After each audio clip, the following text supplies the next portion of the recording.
Assalamualaikum warahmatullahi wabarakatuh. Mata kuliah Ilmu Budaya Dasar bertemakan manusia dan cinta kasih.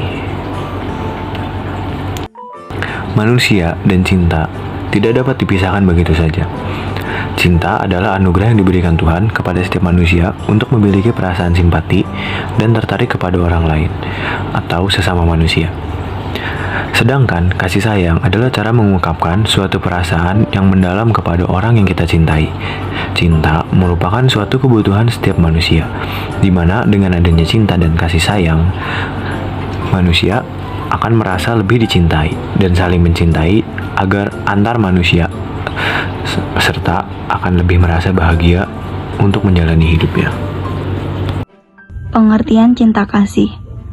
Pada dasarnya, cinta dan kasih memiliki makna yang hampir sama.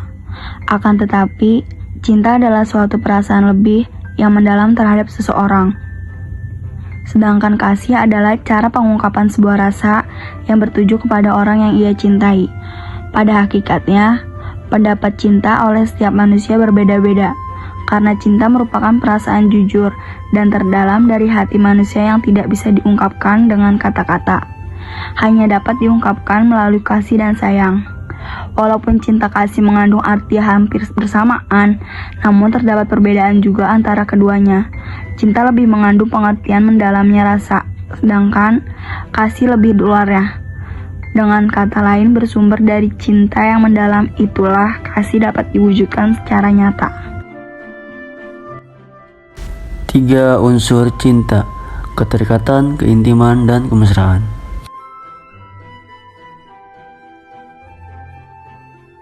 Keterikatan. Nah, keterikatan itu adanya perasaan untuk hanya bersama dia, segala prioritas untuk orang yang kita sayang. Nah, keterikatan itu ada keterikatan kepada asmara, seksual, emosional, dan keterikatan terhadap fisik. Nah, yang kedua itu ada keintiman, adanya kebiasaan dan tingkah laku yang menunjukkan bahwa antara Anda dan dirinya sudah tidak ada jarak lagi. Lalu yang ketiga itu ada kemesraan, adanya rasa ingin membelai dan dibelai, rasa rindu yang selalu datang, adanya ungkapan-ungkapan rasa sayang, dan seterusnya. 3 unsur dalam segitiga cinta. Pertama, intimasi. Intimasi adalah aspek emosi dari cinta. Intimasi pada awal hubungan tumbuh dengan baik, tapi kalau tidak dirawat bisa menurun ke titik nol. Bila relasi dan komunikasi tidak bertumbuh dengan baik, intimasi menjadi mati. Kedua, passion atau gairah. Ini adalah sisi motivasi dari segitiga cinta itu. Sisi gairah ini punya peranan penting bagi perkembangan fisiologis dan keinginan yang kuat untuk bersatu dengan yang dicintai. Pada mulanya, passion bertumbuh cepat dan sangat kuat. Sampai tidak lama kemudian, passion ini jadi kebiasaan. Passion punya segi motivasi yang berkekuatan positif. Inilah yang memikat Anda kepada seseorang. Ini cepat berkembang dan bisa juga cepat mati. Sisi negatifnya adalah jika hubungan sudah saling menyakitkan, maka daya tarik tidak lama-kelamaan memudar. Ketiga, sisi komitmen. Ini merupakan sisi kognitif dari cinta. Komitmen adalah tekad untuk memelihara cinta. Komitmen ini bertumbuh mulai dari taraf 0 saat pertama kali bertemu dengan yang dicintai, dan bertumbuh ketika semakin saling mengenal satu dengan lainnya. Kuncinya saling mengenal dan menghargai. Bila relasi melemah, maka komitmen juga cenderung melemah. Tingkatan cinta. Cinta memiliki 3 tingkatan, yaitu tinggi, menengah, dan rendah. 1.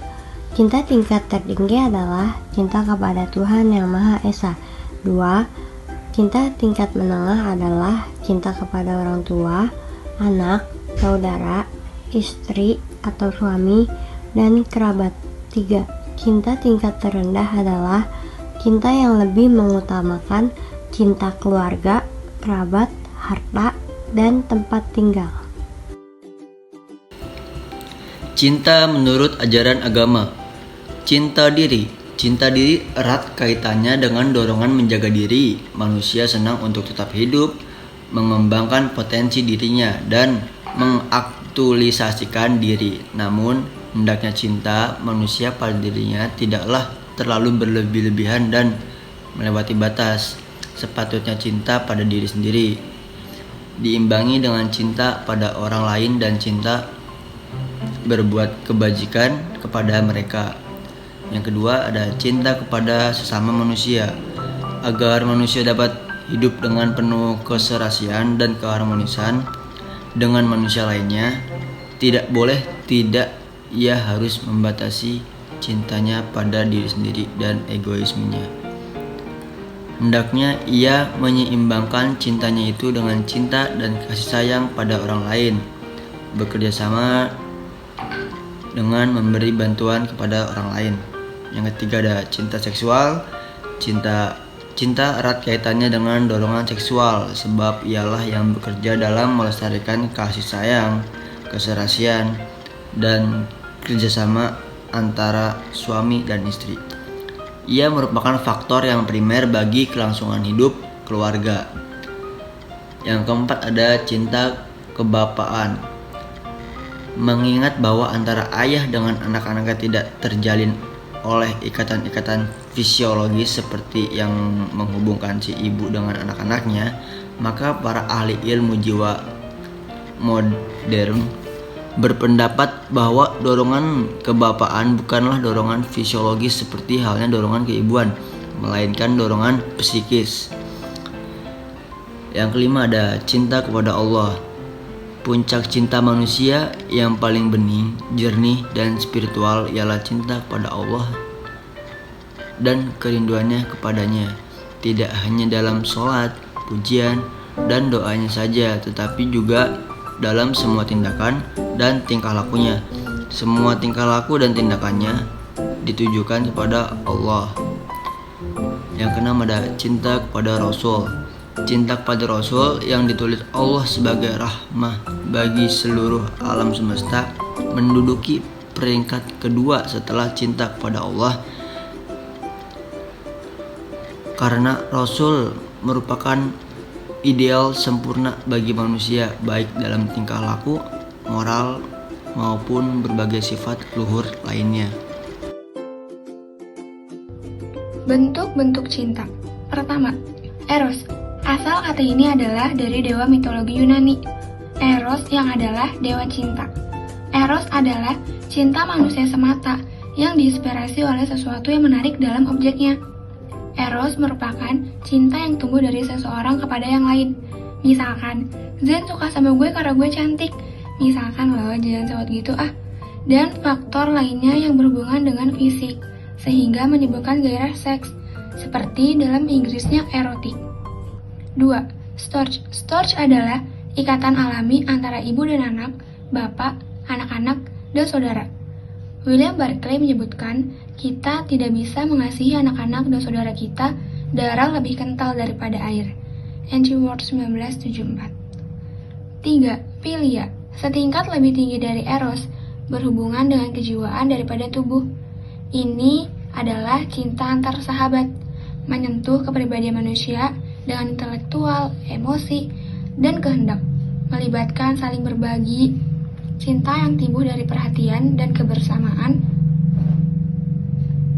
Ada sedikit eros dalam Philia. Kita memilih teman karena kesenangan yang bisa kita dapatkan dari mereka. Ada kualitas pribadi dalam mereka yang kita hargai, kepintaran, dan ketertarikan budaya, dan ekspresi diri yang saling memuaskan.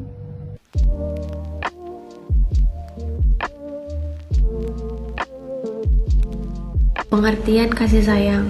Rasa kasih sayang adalah rasa yang timbul dari dalam diri seseorang untuk mencintai dan menyayangi orang yang ia cintai. Di dalam kasih sayang, sadar atau tidak sadar, dari masing-masing pihak dituntut merupakan satu kesatuan yang bulat dan utuh. Macam-macam cinta kasih kepada orang tua.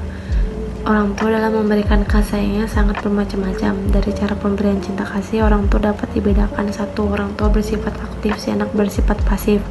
Dalam hal ini, orang tua memberikan kasih sayang terhadap anaknya baik berupa moral, material dengan sebanyak-banyaknya, dan si anak menerima saja, mengiyakan tanpa memberikan respon.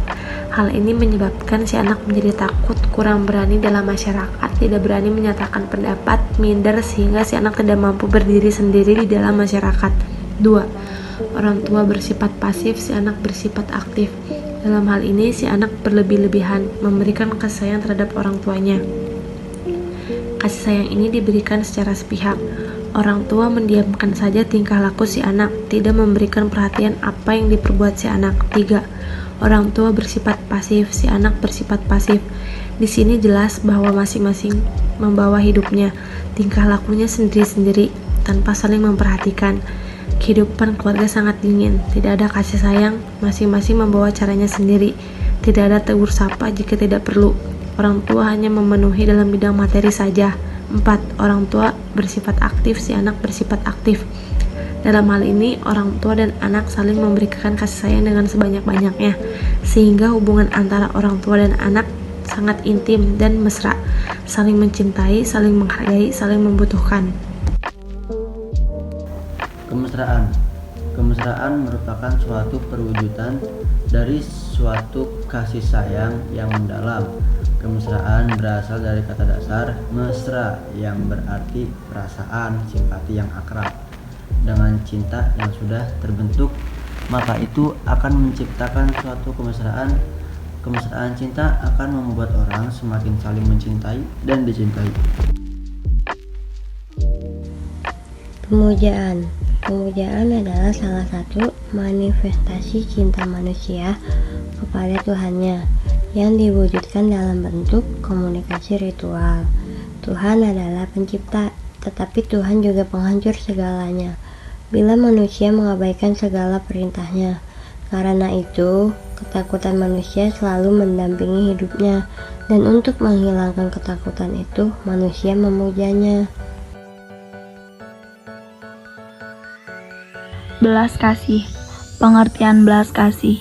Belas kasihan, welas asih, atau kepedulian adalah emosi manusia yang muncul akibat penderitaan orang lain. Lebih kuat daripada empati. Perasaan ini biasanya memunculkan usaha mengurangi penderitaan orang lain. Cara menumpahkan belas kasih. Dalam kehidupan banyak sekali yang membuat kita untuk menumpahkan belas kasih. Antara lain, kepada yatim piatu, orang-orang jompo yang tidak mempunyai ahli waris, pengemis yang benar-benar tidak mampu bekerja, orang sakit di rumah sakit, orang cacat, masyarakat kita yang hidup menderita, dan sebagainya. Orang-orang itu umumnya menderita lahir dan batin, dan umumnya sedikit tangan yang menaruh belas kasihan. Berbagai macam orang yang memberikan belas kasihan, bergantung kepada situasi dan kondisi. Ada yang memberikan uang, ada yang memberikan barang, ada yang memberikan pakaian, makanan, dan sebagainya. Perbuatan atau menaruh belas kasihan adalah orang yang berakhlak. Manusia mempunyai potensi untuk berbelas kasihan. Belas kasihan yang kita tumpahkan benar-benar keluar dari lubuk hati yang ikhlas. Cinta kasih erotis. Pengertian cinta kasih erotis. Cinta kasih erotis yaitu penyatuan yang sempurna, penyatuan dengan seseorang lainnya. Cinta kasih erotis bersifat eksklusif, bukan universal. Pertama-tama, cinta kasih erotis kerap kali dicampurkan dengan pengalaman yang dapat dieksplosif berupa jatuh cinta. Tetapi, seperti yang telah dikatakan terlebih dahulu, pengalaman intimitas, kemesraan yang tiba-tiba ini pada hakikatnya hanya sementara.